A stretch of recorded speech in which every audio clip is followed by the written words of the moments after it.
Assalamualaikum warahmatullahi wabarakatuh. Alhamdulillahirabbil alamin. Bertemu kembali dengan saya Ratna Haryaningsih di channel Ngaji Bareng 04. Kali ini kita akan melanjutkan mengurai hukum-hukum tajwid yang terdapat pada surah Al-Maidah ayat 105 bagian kedua. Disimak terus sampai akhir karena nanti di ujung akan ada pertanyaan seputar tajwid. Dan jawaban pertanyaan hari kemarin akan ditemukan pada menit ke A'udzu billahi minasy syaithanir rajim.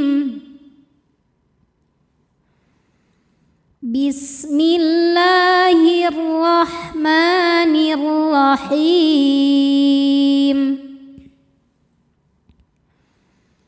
Ila, jika kita berhenti di la, hukumnya adalah mad tabi'i karena ada alif didahului harokat fathah.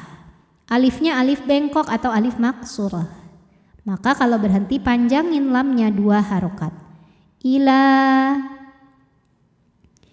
Namun di sini dibaca panjangnya hanya saat berhenti saja. Kalau diteruskan atau diwasolkan jadi pendek karena madnya gugur, namanya takhallus bil hadfi. Jadi kalau berhenti panjang, kalau terus lamnya jadi pendek. Kenapa jadi pendek? Karena ada mad yang gugur diakibatkan adanya pertemuan 2 huruf sukun, di mana sukun pertama adalah huruf mad alif, sukun kedua adalah lam sukun. Pada lam tasydid terdapat lam sukun dan lam fathah. Sukun bertemu sukun tidak bisa dibaca sehingga sukun pertama dilepaskan ketika wasal. Jadi pendek lamnya tanpa alif. Ilallah. Lam pada lafaz Allah atau lam jalalah dibunyikan secara tafkhim karena harokat huruf sebelumnya fathah. Cara membacanya adalah ditebalkan dengan cara mengangkat pangkal lidah kita. Ilallahi. Kemudian hukum alif lamnya dinamakan dengan alif lam syamsiyah sebab ada alif lam yang menghadapi huruf syamsiyah yaitu lam. Cara membaca alif lamnya adalah tidak dibaca atau disebut dengan idgham syamsi, dimasukkan langsung ke lam berikutnya. Ilallahi. Allah hukumnya adalah mad tabi'i muqaddar sebab ada harokat fathah panjang di atas huruf lam. Maka cara bacanya lam ini dipanjangkan 2 harokat saja. Ilallahi maru. Huruf ra sukun dibunyikan secara tafkhim karena ra sukunnya didahului harokat fathah pada mim. Maka cara baca ro-nya ini adalah ditebalkan, suaranya mengisi mulut dengan cara mengangkat pangkal lidah kita. Maru, maru. Lidahnya tidak rileks ya, lebih tegang. Marji'ukum, kum. Selanjutnya ada hukum idhar syafawi. Sebab ada mim sukun yang menghadapi huruf selain mim dan ba, yaitu hurufnya adalah huruf jim. Cara membaca mim sukunnya adalah dibunyikan dengan idhar atau jelas. Bunyinya bunyi M dan tidak kita tahan. Marji'ukum jami. Mi hukumnya adalah mad tabi'i dhahiri. Sebab ada ya sukun didahului harokat kasroh pada mim. Maka cara baca mimnya dipanjangkan 2 harokat. Jami'an. Kemudian ada ikhfa hakiki dengan tingkatan dengung awsato. Ikhfa awsato. Karena ada tanwin fathah menghadapi huruf fa. Maka cara baca tanwinnya adalah disamarkan, jadi tidak jelas N melainkan samar-samar. Kita siap-siap ke makhraj huruf fa. Jami'an. Karena makhraj huruf fa ini tidak terlalu dekat dan tidak terlalu jauh dari nun, maka bunyi samar dan dengungannya seimbang. Jami'an fayunabbi'ukum. Kemudian ada hukum ikhfa syafawi, sebab ada mim sukun yang menghadapi huruf ba. Maka cara baca mim sukunnya didengungkan. Fayunabbi'ukum, tahan.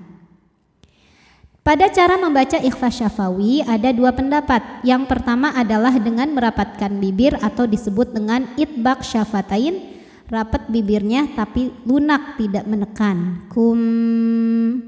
Dan cara kedua adalah dengan cara merenggangkan bibir kurang lebih satu helai kertas, disebut dengan furjah syafatain. Maka bunyi yang terdengar lebih samar. Fayunabbi'ukum. Lalu di sini saya pakai yang itbaq, yang rapatnya. Fayunabbi'ukum bima. Ma hukumnya adalah mad tabi'i zahiri, sebab ada alif yang sebelumnya berharokat fathah. Cara membacanya dipanjangkan mimnya 2 harokat. Bima kuntum. Ada hukum ikhfa hakiki dengan tingkatan dengung aqrab, ikhfa aqrab. Sebab ada nun sukun yang menghadapi huruf ta. Maka cara baca nun sukunnya adalah disamarkan, siap-siap menuju makhraj huruf ta disertai dengungan. Nah, untuk huruf ta, dengung dan kesamarannya lebih besar samarnya, dengungnya sedikit ya. Jadi suara yang masuk hidung sedikit, aliran suara dari mulut masih banyak karena tak makhrajnya dekat dengan nun. Jadi tidak eng ya. Kuntum. Tum ada hukum idhar syafawi karena mim sukun menghadapi huruf selain mim dan ba, yaitu huruf ta. Maka mim sukun dibunyikan dengan jelas. Kuntum ta'malun. Lun apabila berhenti di sini hukumnya mad arid li sukun karena mad tabi'i bertemu dengan huruf yang disukunkan karena waqaf.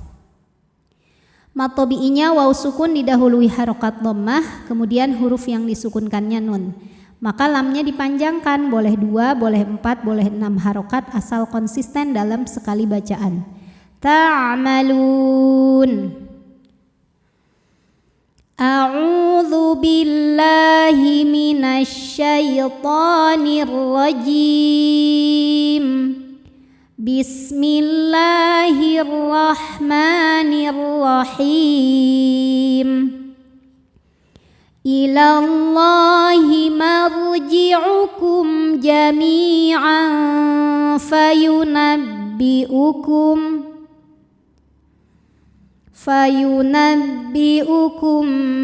bima kuntum ta'malun. Pertanyaan hari ini, coba sebutkan nama hukum tajwid dari yang saya tunjuk. Nama hukumnya apa, sebabnya apa, dan bagaimana cara bacanya. Shadaqallahul azim. Wabillahi taufiq wal hidayah. Wassalamualaikum warahmatullahi wabarakatuh.